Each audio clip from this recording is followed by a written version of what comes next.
Hello, we're going to do a video today inside the house instead of outside because it's just cold outside. It's been trying to snow and the wind's blowing and it's just cold outside, so I'm not going to do it out there. But anyway, we're going to talk about knives that are suitable for bushcrafting. We're not going to, I'm not knocking any brand name out there. There's many brands of knives that are suitable. Uh, we've got Mora knife, we've got Buck knives, we got Gerber, we got Kershaw.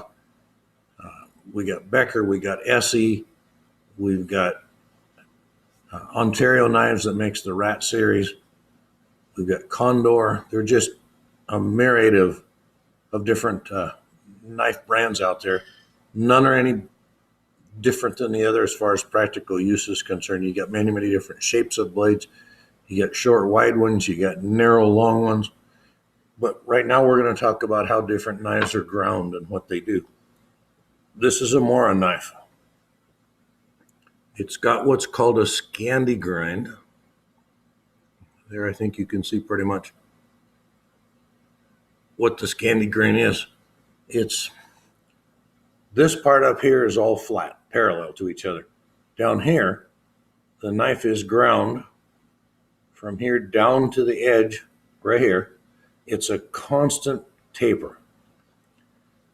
So your sharp edge is actually part of the grind here. It's not a secondary grind on the edge. It's this ground right to the very sharp edge. This knife is excellent grind for cutting wood, cutting pretty much anything. It's a very strong grind because immediately once you get past the sharp edge, the blade starts getting thicker and thicker as you go up to the top of the grind. It's not a full tang knife. It's a stick tang, which means that the blade, when it goes into the handle, starts getting narrower and narrower. The handle's molded over top of that. The tang probably goes back to about that portion of the knife right there. And as a result of that, if you start beating on this with a club to baton your way through a piece of firewood, there's a really good chance that it's gonna give way somewhere in here. It's not an easy grind to sharpen in the field as far as trying to sharpen on a rock or something like that you find out there because of the way the knife is ground. In order to sharpen this in the field, you'd have to take some kind of stone with you that you could actually sharpen the whole edge of it. Not real easy in the field, but it's a very quality blade itself. They're brown. I think Mora's for the companion series starts at down around $10 plus or minus. This particular one, which is a carbon steel,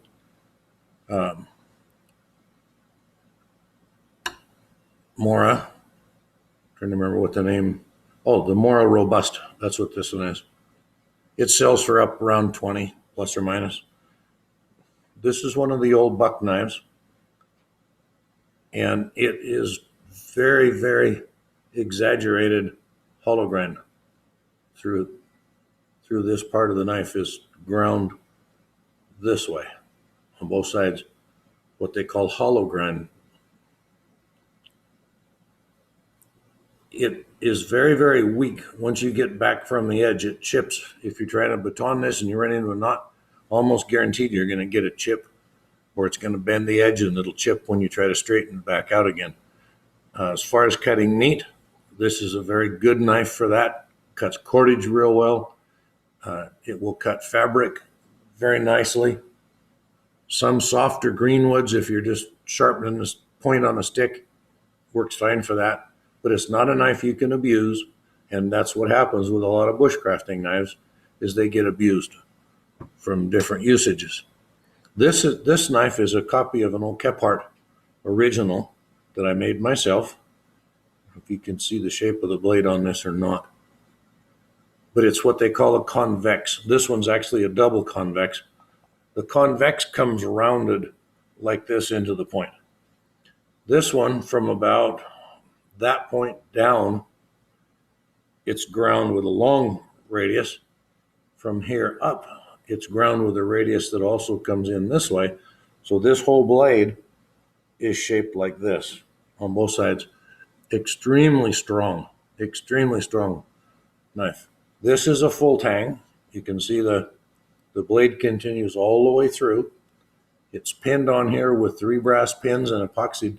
The handle's epoxied onto here. This knife is pretty much good for almost anything you want to use it for out in the woods because of the strength and also the fact that it's fairly thin down here. It cuts meat, makes a good kitchen knife in the woods. Just a good all-around knife. Oh, what's next here? We've got I made the sheath that's got a ferro rod on it. It's made to carry horizontally like this on your belt. This knife is about a 4.5-inch blade.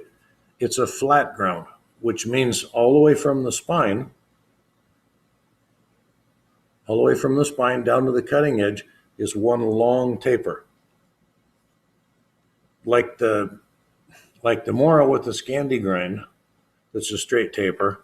Only this one is a longer taper, about a 15 and 20 degree included angle, which makes it a very slicey knife. It's good for slicing meat. It's good for cutting. If you're going to do carving on sticks and stuff, making tent stakes or making a pot hook, almost anything you can think of for carving, this works very well.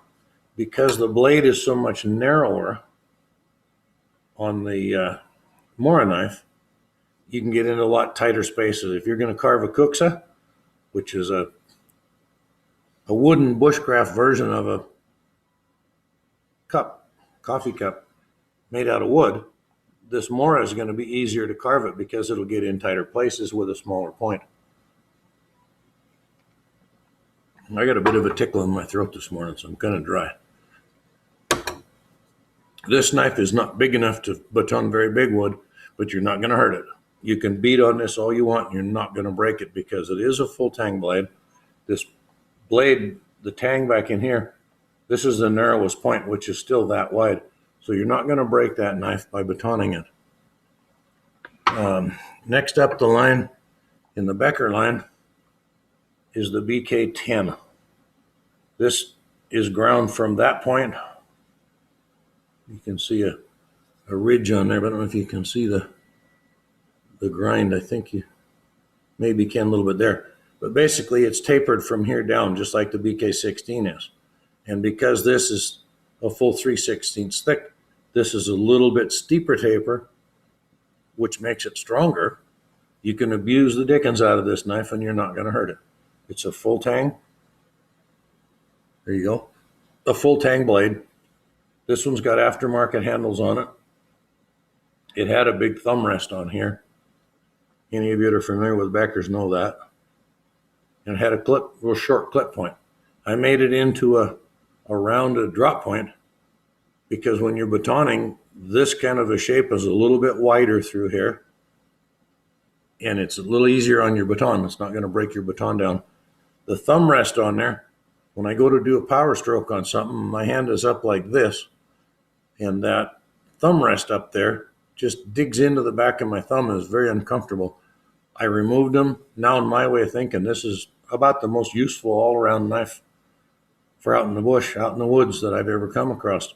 If I can carry only one knife, it will be this one. If I'm going to carry 2 knives out in the woods,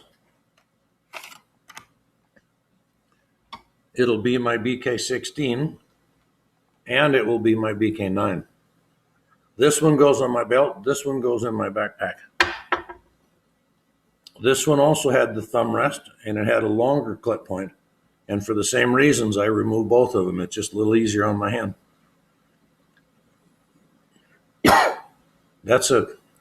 They call it camouflage. You can see it's different colors, but it's black, tan, and dark green handle.